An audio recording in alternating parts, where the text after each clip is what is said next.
Welcome. Welcome. This meeting's a little different from any other Big Book meeting. Let me explain.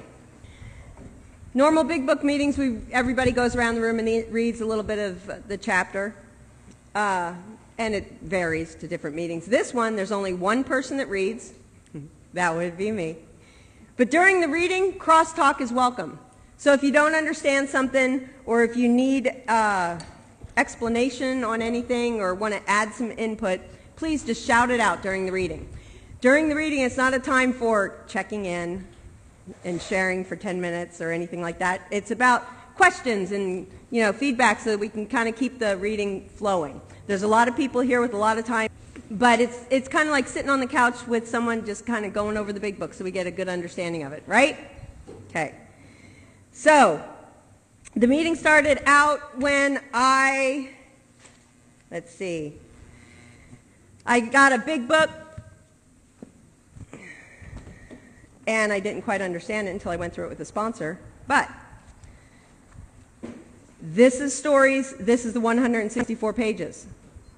The first 164 pages is what outlines our program. Okay? These are stories, very important, but they change with each edition. We've had 4 different editions of the big book since 1939. And some of the stories are taken out, some new stories are put in with each edition. If you have this book, Experience, Strength, and Hope, and the 4th edition, you have everything ever written in the big book, because these are all the stories that were taken out of the 1st, 2nd, and 3rd edition. Got it? So what we go over in this meeting is the first 164, which is outlined in the contents page in the first part of the book. So, just to begin. The beginning, the preface says, it starts off and says, this is our big book. We don't change the 164 pages. We hope when you read this, you might go, I'm an alcoholic. I felt like that. I think this might work for me. Then we have the forwards, which is a forward to each one of the 4 editions. The first edition, it says, this is precisely how we have recovered, okay? That is the main purpose of this book, is to show you precisely how we have done it. So there's clear-cut directions in the book, and during the reading we'll point out if this is a clear-cut direction. When somebody says 90 meetings in 90 days, that's a good suggestion. It's not one of the clear-cut directions out of the first 164, which outlines our program, okay? In the second edition, 1955, we threw in some history. The next 2 editions, the forwards to the 3rd, the forward to the 4th, talks about how we've grown, more countries, how many more people we've been helping, and how we've changed over the years, okay? The big book starts at the doctor's opinion, right? This is Dr. Silkworth. It's not Dr. Bob. Our 2 founders are Dr. Bob and Bill Wilson. Dr. Silkworth is a well-known physician, and he was the lead physician that headed the hospital that specialized in drug and alcohol addiction in 1939. He helped 40 to 50,000 alcoholics. It's kind of like if we went to detox a bunch, or we went down to Harbor General, and walked in, and the doctor down there went, oh, you again. Sorry, we don't have a pill that'll fix you. You have this allergy to alcohol. You're irritable, restless, and discontented. You're drinking beyond your human control. There's something other than what we doctors have. We don't have a pill that'll fix you. No synthetic knowledge. You basically need a spiritual slap on the head, right? We can't do it, but whatever these men have to say in the book seems to work. And that's the Good Doctor's introduction to our book. Then we start with chapter 1. We read that and finished it last week. That's Bill Wilson, our first founder. So the 2 pictures up there, that's Bill Wilson and Dr. Bob. So our first founder, just like in a speaker meeting, he tells his story. He talks about the progression. He talks about how many times he tried, whether he thought self-knowledge was going to be the answer, suicide, trembling, and then the message being carried to him and the importance of carrying it to another. There is a solution. That's what we're reading tonight.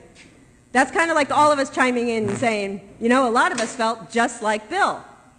You might be one of us, a real Dr. Jekyll, Mr. Hyde, a real alcoholic. If you are, come along for a ride, all right? We're going to be reading that tonight, and then more about alcoholism. Just like in a participation meeting, we have little stories from each of our members, kind of Jim the car salesman, Fred the accountant, the jaywalker. And in there you might relate and say, you know what, I think I might be one of them.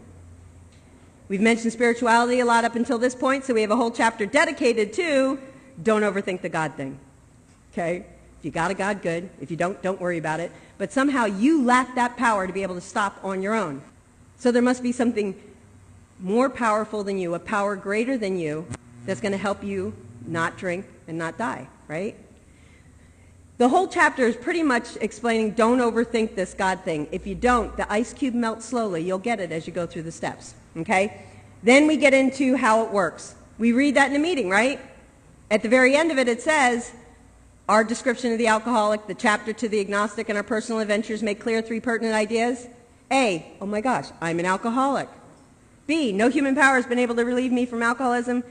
C, God couldn't, what if he were sought something bigger than me is going to have to work? Those are the premises for steps 1 and 2. It originally said right after that reading, we usually stop at A, B, and C when we read it in a meeting, but right after that it usually says, if you're not convinced of that, please reread up until this point or throw the book away. But being convinced, you're now at step 3.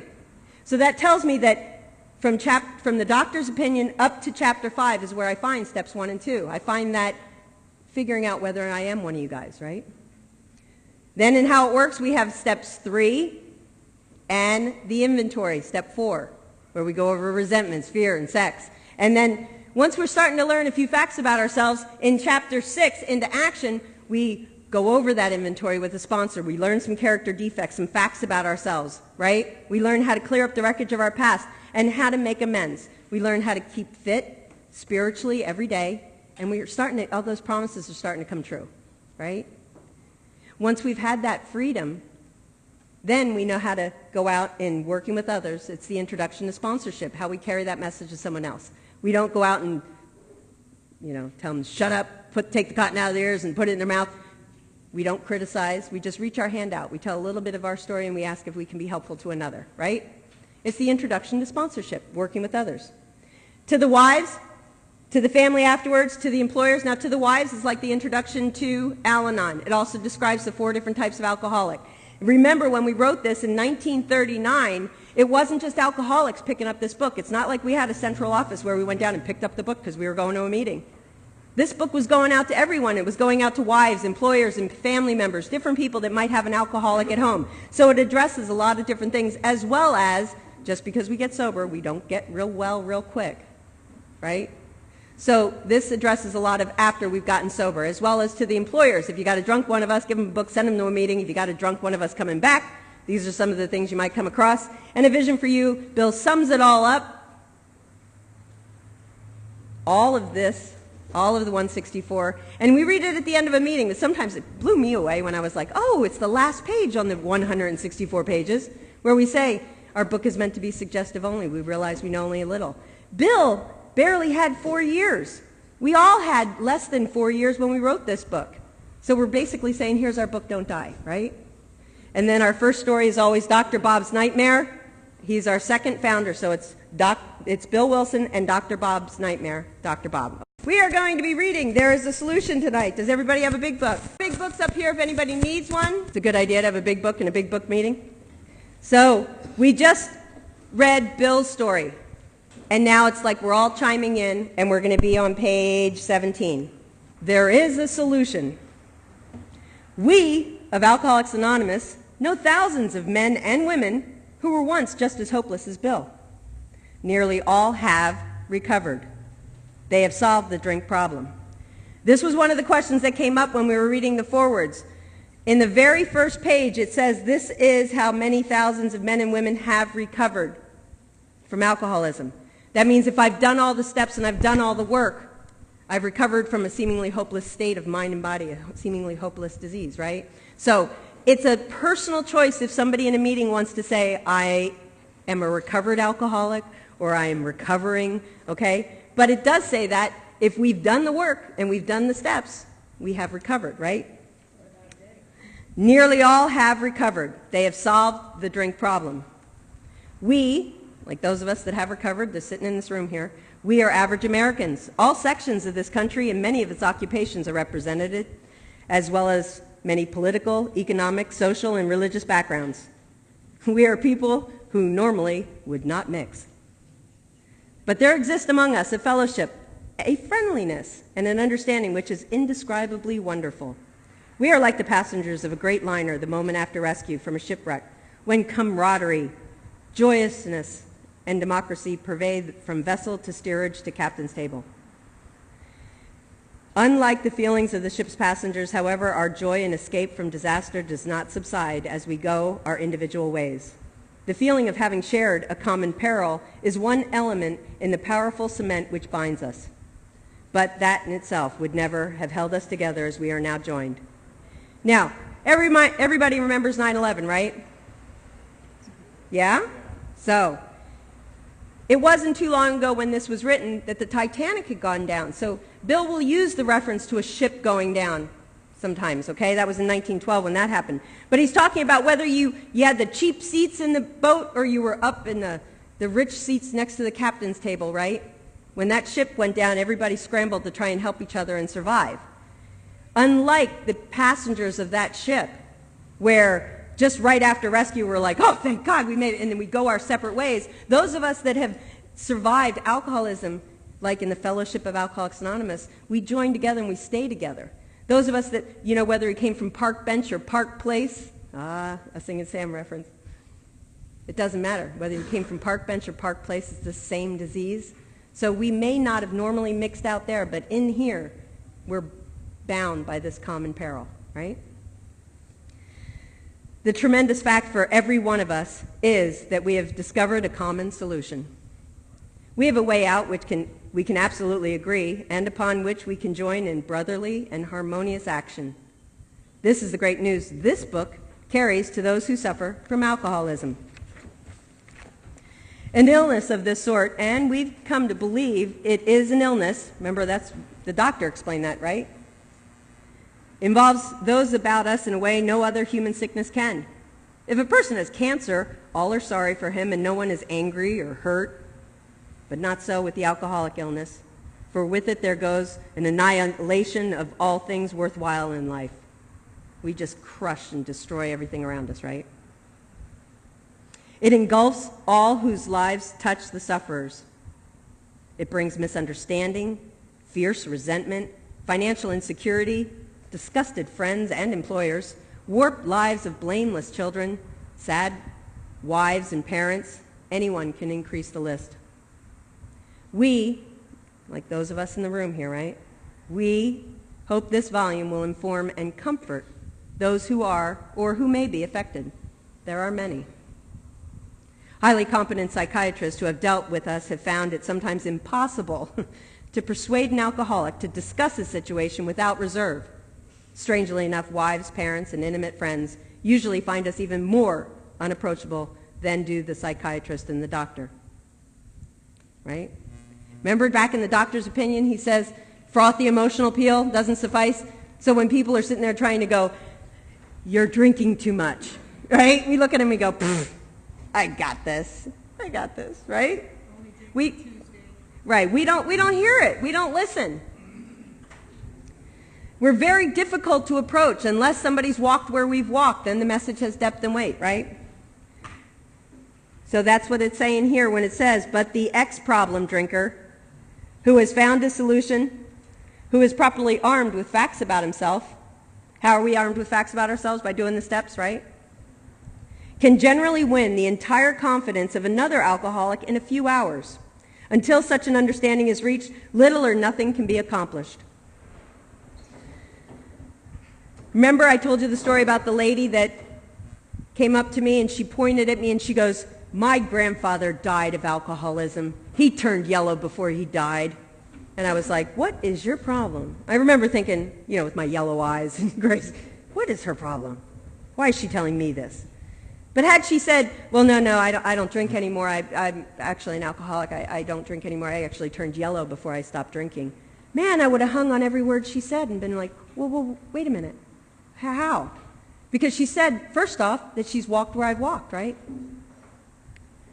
That the man that is making the approach, those of us sober, has had the same difficulty, that he obviously knows what he's talking about, that his whole deportment or attitude shouts at the new prospect that he is a man with a real answer, that he has no attitude of holier than thou, nothing whatsoever except the sincere desire to be helpful, that there are no fees to pay, no axes to grind, no people to please, no lectures to be endured. These are the conditions we have found most effective. After such an approach, many take up their beds and walk again.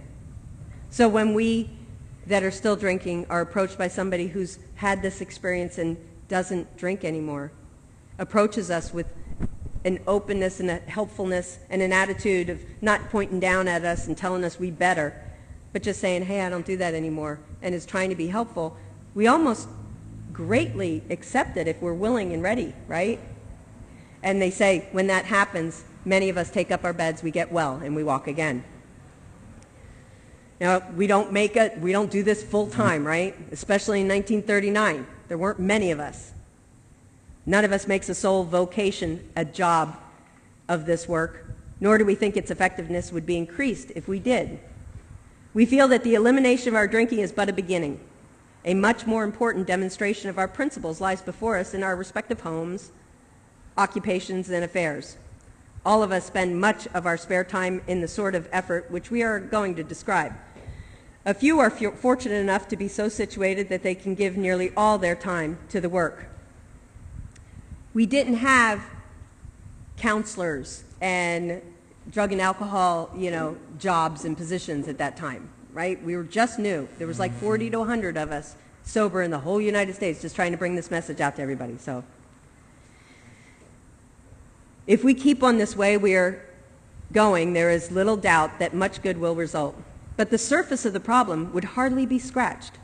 Those of us who live in large cities are overcome by the reflection that close by hundreds are dropping into oblivion every day. Many could recover if they had the opportunity we have enjoyed. But then how shall we present that which has been so freely given to us? If we were just sitting here, how are we going to reach out to all these people in Los Angeles and Chicago, New York? How are we going to reach all these people that are dying of alcoholism?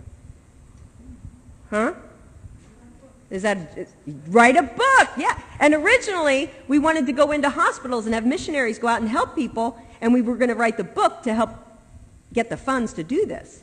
It wasn't the first thought that we were going to have the book bring this message out, but that's what happened, right?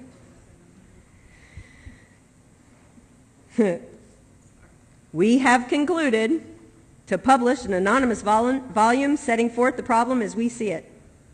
We shall bring to task our combined experience and knowledge. This should suggest a useful program for anyone concerned with a drinking problem. This book. I love this paragraph. How many people have been to a meeting where we come up across something we have to, any kind of topic, even if it's whether we should have cake at the meeting or not, right? Sometimes what happens, we got this side of the room over here is like, no, nobody should have cake. No, we should bring, just coffee. No, we should have tea, right? And we get into this big debate, or whether or not we can say something or not say something. There's always some kind of thing that we come into, and there's a debate going on in the rooms, right? We've all been there, right? Yeah? We get a little nuts. No, I'm right. No, I'm right. So even when writing this book, I think not just them explaining us writing this book, but this particular paragraph holds true today. Now, of necessity, there will have to be discussions of matters medical, psychiatric, social, and religious. We are aware that these matters are, from their very nature, controversial. Nothing would please us more than to write a book which would contain no basis for contention or argument. Ain't gonna happen, right? We'll do our best. We shall do our utmost to achieve that ideal. Most of us sense that a real tolerance of other people's shortcomings and viewpoints, and a respect for their opinions or attitudes which make us more useful to others. Our very lives as ex-problem drinkers depends upon our constant thought of others and how we may help meet their needs. So this is something that I always like to bring up at that, not just in writing this book, if there's controversy or somebody goes, we should, just use higher power in there, or we should use this, or, but let's think about that particular scenario in the rooms. And we've got a new person in the back of the room that's never been to a meeting. They're just scared, terrified, and they don't want to do this anymore. And they come here to our meeting, and they're sitting in the back of the room, and they just want to find out, like, who are you guys, and whether or not there's an answer or something, what do I do next?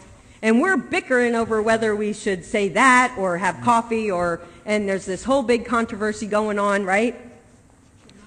Right, it's not. What is our main purpose? It's not to be doing that. It's to be our constant thought of others and how we may help meet their needs. It's to carry a message of hope, right? So just keep that in mind when you hear the bickering go on. Now, you may already have asked yourself, why is it that all of us became so very ill from drinking? Doubtless you are curious to discover how and why. In the face of expert opinion to the contrary, we have recovered from a hopeless condition of mind and body. If you're an alcoholic who wants to get over it, you may already be asking, what do I have to do? It is the purpose of this book to answer such questions specifically. We have clear-cut directions, right? We shall tell you what we have done before going into a detailed discussion. It may be well to summarize some points as we see them. There was a book called The Common Sense of Drinking, and that even I was just reading from 1930, and he had talked about the things that the alcoholic would hear from the normal person that doesn't have a problem with alcohol, and the way they suggest stuff. And that may have been one of the things that we got this from. But how many people say, why don't you just don't drink before you go to work? Just don't, And we were like, yeah, that's a good idea. Yeah. To those of us that are problem alcoholic drinkers, we look at that and we go, you don't get it. You don't get it, right? How many times people have said to us, I can take it or leave it alone. Why can't he? Why don't you drink like a gentleman or quit? That fellow can't handle his liquor. Why don't you try beer and wine? Lay off the hard stuff. His willpower must be weak.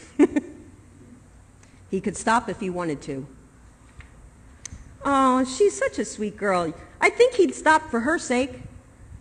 The doctor told him if he ever drank again, it would kill him. But there he is, all lit up or drunk again.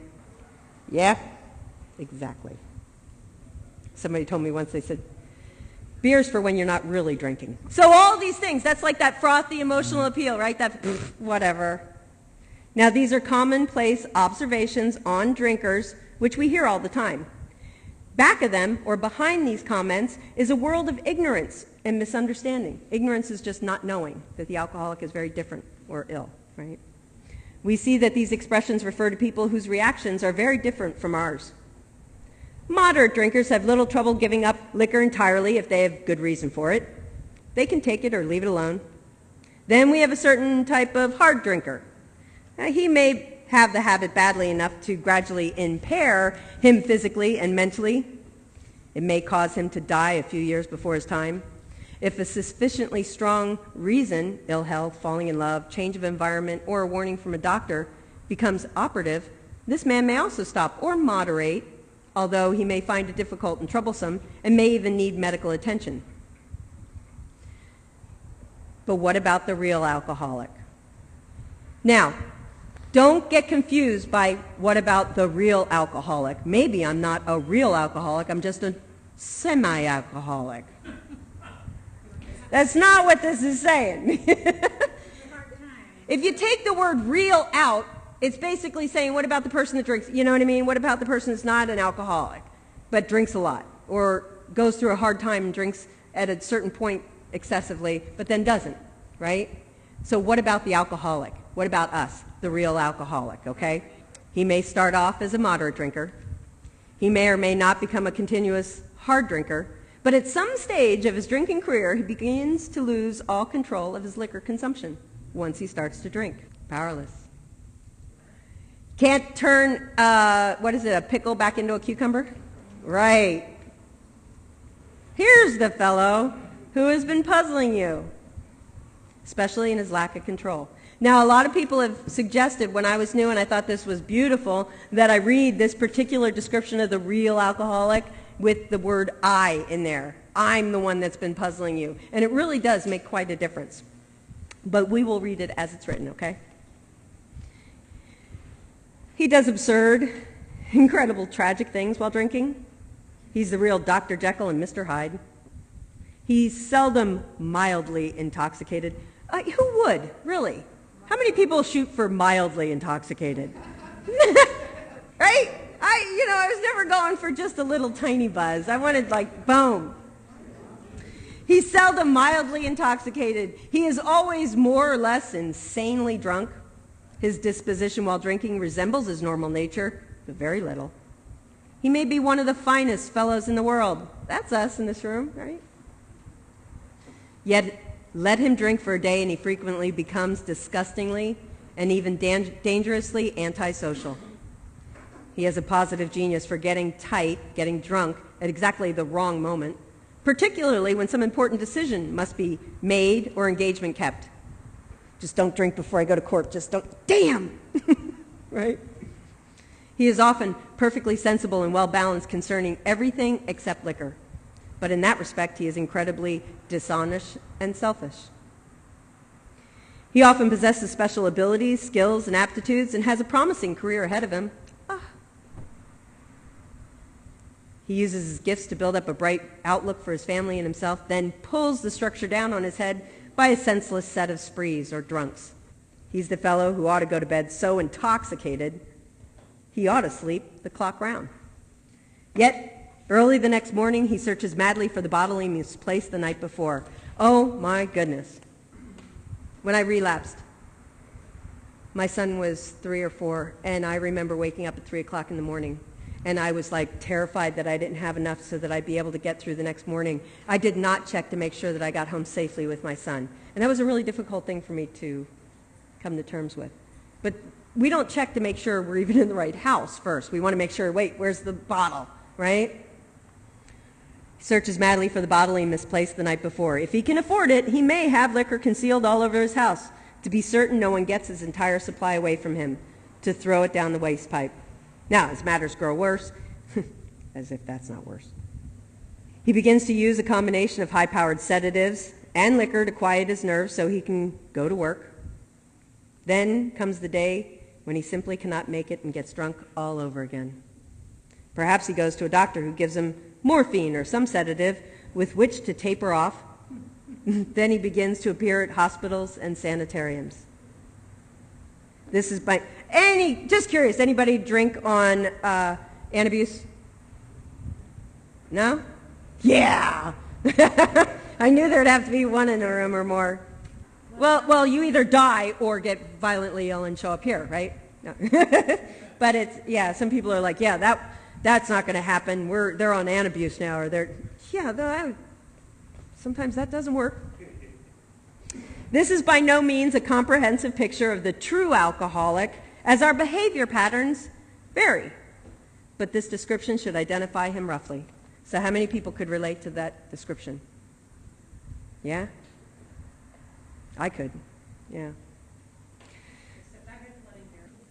So why does she behave like this?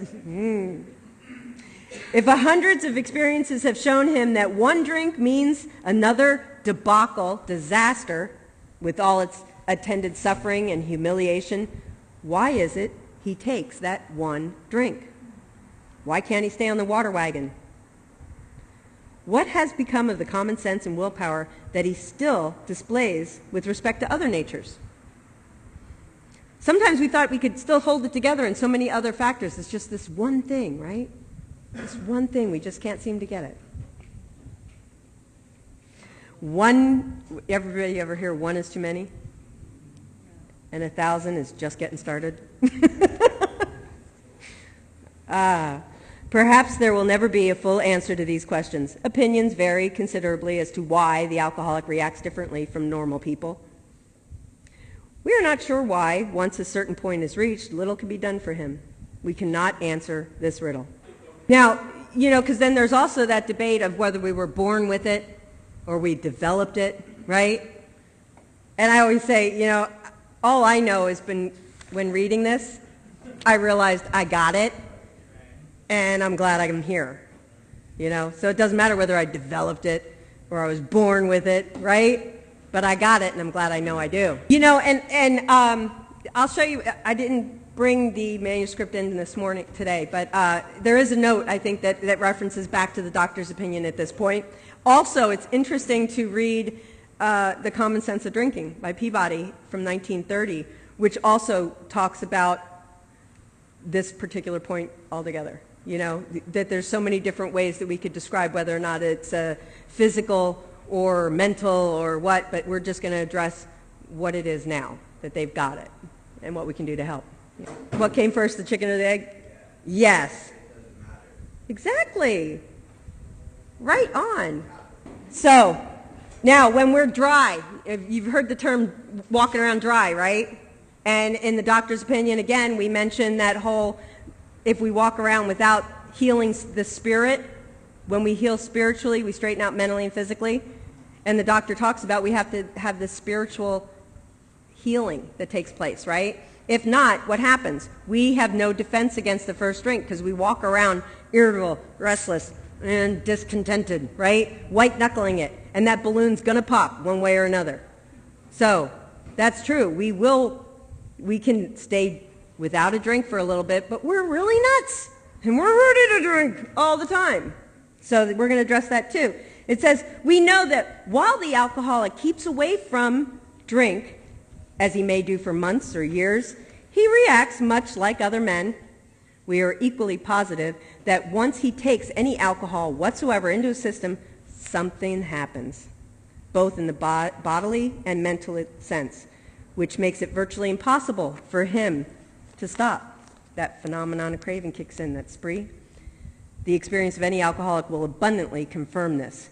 These observations would be academic and pointless if our friend never took the first drink, thereby setting the terrible cycle in motion. Now, how many people have relapsed in here and walked into a room and somebody asked them, why'd you do it? Okay, yeah. Yeah? You know what I did? I remember when somebody asked me that, my first reaction was like, think quick. What do they want to hear? What's the right AA answer? Didn't go to meetings, didn't call sponsors, didn't do the steps, right? Is that the right one? Right? Yeah. You just repeat what you people. And the funny thing is that I did go to meetings, have a sponsor, and I did the steps. But people come and go, why'd you do it? And I was like, oh shit. I'm thirsty. There you. So. Therefore, the problem of the alcoholic centers in his mind rather than his body, and if you ask him why he started on that last bender, the chances are he will offer you one of 100 alibis, excuses. Sometimes these excuses have a certain plausibility. They might be a little bit real, but none of them really make sense in the light of the havoc an alcoholic drinking bout creates. They sound like the philosophy of a man who, after having a headache, beats himself in the head with a hammer so that he can't feel the ache. Now, if you draw this fallacious, crazy reasoning to the attention of an alcoholic, he'll laugh it off or become irritated and refuse to talk to you anymore. But once in a while, he may tell the truth. And the truth, strange to say, is usually, I don't know. Usually that he has no more idea why he took that first drink than you have. Some drinkers have excuses with which they are satisfied part of the time, but in their hearts they really do not know why they do it. Once this malady, this illness, has a real hold, they're a baffled lot. There is the obsession that somehow, someday, they'll beat the game, but they often suspect they're down for the count. How true this is, few realize. In a vague way, their families and friends sense that these drinkers are abnormal. And everyone hopefully awaits the day when the sufferer will rouse himself, pick himself up from his lethargy, and assert his willpower. The tragic truth is that if the man be a real alcoholic, the happy day may not arrive. He has lost control. At a certain point in the drinking of every alcoholic, he passes into a state where the most powerful desire to stop is of absolutely no avail. This tragic situation has already arrived in practically every case long before it's suspected. The fact is, for reasons yet obscure, have lost the power of choice in drink. Our so-called willpower becomes practically non-existent. We are unable at certain times to bring into our consciousness with sufficient force the memory of the suffering and humiliation of even a week or a month ago. We are without defense against the first drink. That's one of those ones that was like italicized because it's important, but I still had to read it like 3 times.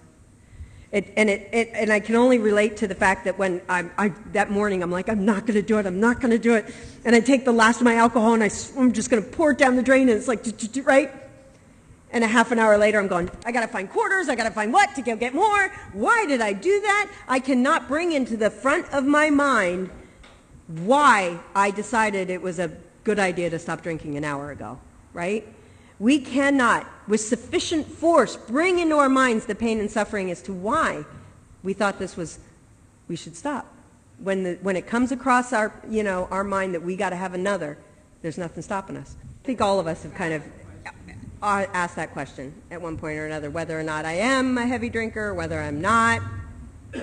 I mean, like I said, my heart stopped. I was spitting up blood and shaking violently in the morning, and I thought, this just might be that I had a bad day. I'm not really an alcoholic. Oh, my heart stopped, but it's not going to kill me, right?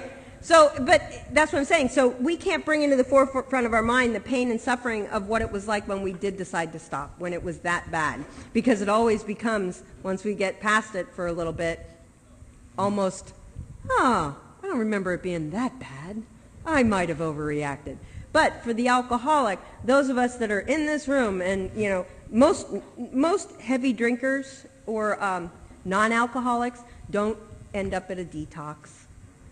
Don't end up, that's for me. But we can't pronounce anybody else an alcoholic, so it's a good question. It is the great delusion of every abnormal drinker that one day we'd beat the game. Being that, the almost certain consequence that following taking even a glass of beer do not crowd into the mind to deter us. If these thoughts occur, they are hazy and readily supplanted or substituted with the old threadbare idea that this time we shall handle ourselves like other people. There is a complete failure of the kind of defense that keeps one from putting his hand on a hot stove. The alcoholic may say to himself in the most casual way, it won't burn me this time, so here's how I'll do it, left-handed, right? Or perhaps he doesn't think at all. How often have some of us begun to drink in this nonchalant way, and after the 3rd or 4th pounded on the bar and said to ourselves, oh my God, I already have to take a newcomer chip tomorrow, why not just go for the gun? No. For God's sake, how did I ever get started again? Only to have that thought supplanted by, well, I'll stop after the 6th. Or, what's the use anyhow now? And remember the A, B, and C's, right? When this sort of thinking is fully established in the individual with alcoholic tendencies, I might be an alcoholic, he has probably placed himself beyond human aid, no human power, and unless locked up, may die or go permanently insane. These stark and ugly facts have been confirmed by legions of alcoholics throughout history. But, see, God couldn't with your thought. But for the grace of God, there would have been thousands more convincing demonstrations. So many want to stop but can't. Don't worry. There's a solution. There is a solution. Almost none of us liked, think about these steps that everybody says that we're going to have to take, right? And we're like, none of us like the self-searching, the leveling of our pride, the confession of shortcomings, which the process requires for successful consummation. But we saw that it really worked in others, and we had come to believe in the hopelessness and futility, the emptiness of life as we have been living it. When therefore we were approached by those in whom the problem had been solved, those that had done the steps, there was nothing left for us to pick up the simple kit of spiritual tools laid at our feet. The steps. We've found much of heaven and have been rocketed into a 4th dimension of existence which we have not even dreamed of. I think we talked about that last week, the 4th dimension. Remember, a 3D movie is height, width, and depth. But you ask a scientist, they'll say the fourth dimension is time. I believe that Bill here meant spiritual. We're rocketed into that spiritual dimension, okay? The great fact is just this, and nothing less, that we have had a deep and effective spiritual experiences, personality change sufficient to bring about recovery, if we were to turn to the back and read that, which have revolutionized our whole attitude toward life, toward our fellows, and toward God's universe. The central fact of our lives today is the absolute certainty that our Creator has entered into our hearts and lives in a way which is indeed miraculous. He has commenced to accomplish those things for us which we could never do by ourselves. If you are as serious alcoholic as we were, we believe there's no middle-of-the-road solution. We are in a position where life is becoming impossible, and if we had passed into a region which there is no return through human aid. Somebody said, we do have a choice, though, right? We had but two alternatives. One was to go on to the bitter end, blotting out of our consciousness the intolerable situation as best we could. And the other was accept spiritual help. Part of me wants, I think back in those days, I'm kind of like, give me a minute. I might have this already. You know, I might be doing all right. Spiritual help? But we did it because we honestly wanted to. And there was a willingness to make the effort. Now, the next 2 pages, okay, are the story of Roland Hazard, okay? Back in the doctor's opinion, do you remember? And Bill's story where he talked about Ebby coming to his table, and he said 2 men came to the judge and suspended a sentence. One was from the Oxford group. His name was Roland Hazard. That's who Carl Jung is going to talk about right now, who this next 2 pages is about, right? And sometimes when we talk spiritual, we're talking about our spirit healing, okay? Remember, we're not talking about you have to find God right now to get this right away. But when we do the steps, we heal our spirit. Then we straighten out mentally and physically, okay? There's something different about what we do in here. Not that it doesn't work, and we don't have the cornerstone on the only way to do this, but this is kind of the topic that is coming up in the next 2 pages, all right? A certain American businessman, Roland Hazard, had ability, good sense, and high character. For years, he had floundered from one sanitarium to another. He had consulted the best-known American psychiatrist. Then he had gone to Europe, placing himself in the care of a celebrated physician, the psychiatrist Dr. Jung, Carl Jung. If you were to go to a college right now and study psychiatry, they'd say, are you going to study Jung or Freud? Pretty much he's that big, right? Big time. He's in Europe and he's talking to Carl Jung. Who prescribed for him? Though experience had made him skeptical, he finished his treatment with unusual confidence. His physical and mental condition were unusually good. Above all, he believed he had acquired such profound knowledge of his inner workings of his mind and its hidden springs that relapse was unthinkable. Nevertheless, he was drunk in a short time. More baffling still, he could not give himself no satisfactory explanation for his fall.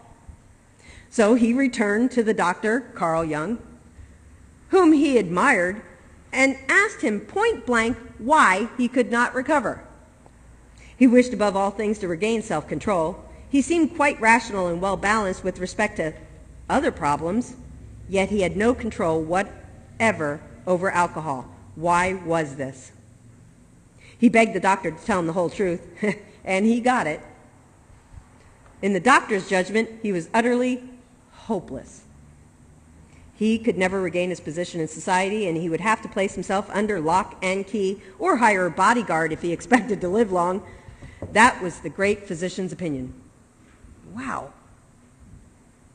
But this man still lives, and he's a free man. He does not need a bodyguard, nor is he confined. He can go anywhere on this earth where other free men may go without disaster, provided he remains willing to maintain a certain simple attitude. Some of our alcoholic readers may think they can do without spiritual help. Let us tell you the rest of the conversation our friend had with this doctor. I wish I could do a Carl Jung, Austrian, with a pipe. I always want to do like an impression. You're done. The doctor said, "You have the mind of a chronic alcoholic." That's about as far as it goes. I have never seen one single case recover where that state of mind exists to the extent that it does in you. Our friend felt as though the gates of hell had closed on him with a clang. He said to the doctor, "Is there no exception?" "Yes," replied the doctor, "there is. Exceptions to cases such as yours have been occurring since the early times, here and there, once in a while. Alcoholics have had what are called vital spiritual experiences. To me, these occurrences are phenomenon. I can't understand them. Phenomena. They appear to be in the nature of huge emotional displacement and rearrangement. Ideas, emotions, and attitudes which were once the guiding force of these lives of these men are suddenly cast to one side, and a completely new set of conceptions and motives begin to dominate them. In fact, I have been trying to produce some emotional rearrangement within you. With many individuals, the methods which I employ are successful, but I have never been successful with an alcoholic of your description." Now remember, back, just that first part of, in the very back where it has a spiritual experience, what does it say? A spiritual experience is a personality change sufficient to bring about recovery. It doesn't mean that I walked into these rooms and I saw, a big white, right? But it means something in my brain changed enough, sufficient, just enough to bring about recovery, which means I was willing enough to maybe go, "How'd you do it?" and reach out my hand. That's enough to have a spiritual experience based on this description, right? Something in my brain changed enough to help me get sober.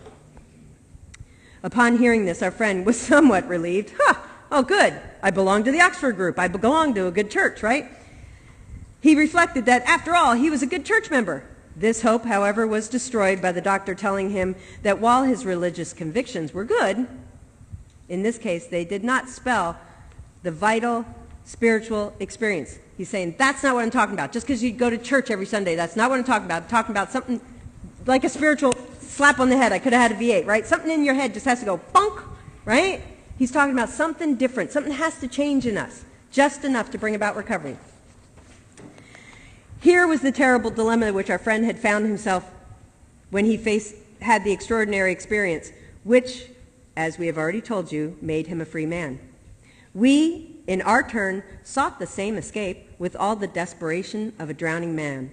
What seemed to be at first a flimsy reed has proved to be the loving and powerful hand of God. A new life has been given us, if you prefer, a design for living that really works. If I'm drowning in a pool and I'm sucking up a lot of chlorine, right, I don't want somebody to hand me a little twig and go, grab this, right?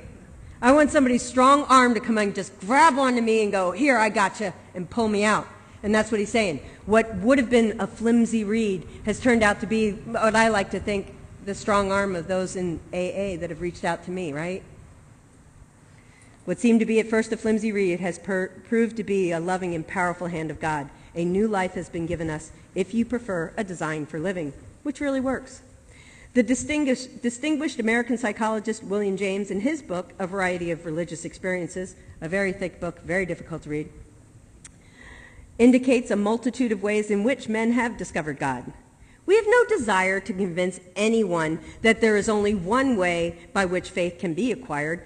If what we have learned and felt and seen means anything at all, it means that all of us, whatever our race, creed, or color, are the children of a loving Creator with whom we may form a relationship upon simple and understanding terms, as soon as we're willing and honest enough to try.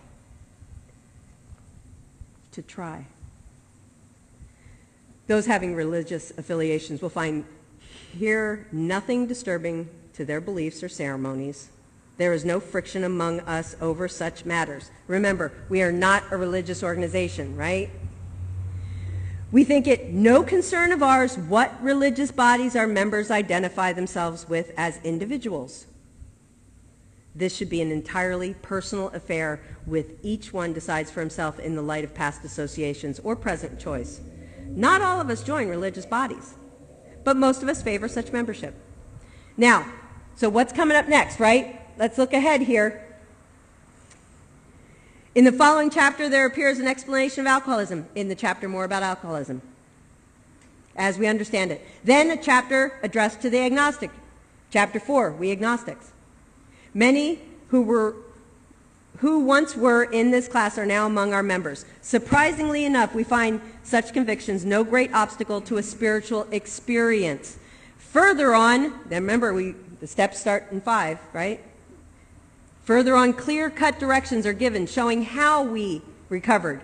These are followed by 42 personal experiences. Each individual in the personal stories describes in his own language and from his own point of view the way he established his relationship with God.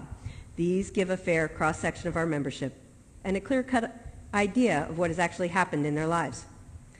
We hope no one will consider these self-revealing, our stories, right, in bad taste. Our hope is that many alcoholic men and women desperately in need will see these pages, and we believe that it is only by full disclosing ourselves and our problems that they will be persuaded to say, yes, I'm one of them too. I must have this thing. Yay! There is a solution.